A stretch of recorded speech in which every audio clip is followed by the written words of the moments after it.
1 jam baku tembak, TNI Polri pukul mundur OPM, Komandan Batalion OPM kabur usai teror Kampung Pogapa. 1 jam terjadi baku tembak OPM Intan Jaya melawan pasukan gabungan TNI Polri di Kampung Pogapa, Distrik Homeo, Kabupaten Intan Jaya, Papua Tengah, Jumat 10 Mei. Awalnya, OPM melakukan serangan mendadak ke Polsek dan Koramil Distrik Homeo Intan Jaya Papua Tengah, Jumat, 10 Mei 2024, pukul 14.25 WIB. Namun Satgas Nenggala dan Blukar yang sudah siaga sejak awal melakukan tembakan balasan terukur.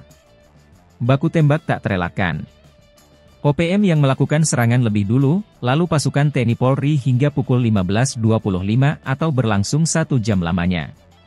Akan tetapi pasukan yang diduga merupakan OPM Intan Jaya pimpinan Keni Tipagau yang bertindak dan dianggap sebagai komandan batalion ini, kocar-kacir dan lari masuk ke jurang terjal. Kasatgas Humas Ops Damai Kartens, AKBP Dr. Bayu Suseno mengatakan, KKB melakukan penyerangan terhadap Polsek dan Koramil, di kawasan Kampung Pogapa.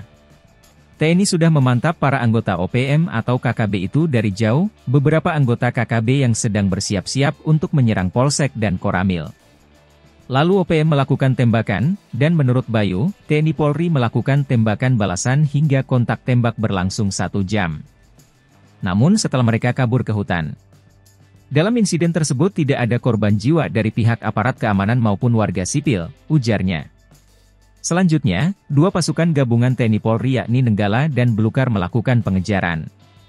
Secara terpisah Sebi Sambom mengatakan, Intan Jaya kini dijadikan daerah operasi TNI Polri, sehingga pihaknya akan terus berjuang dan siap sebagai upaya self-defense.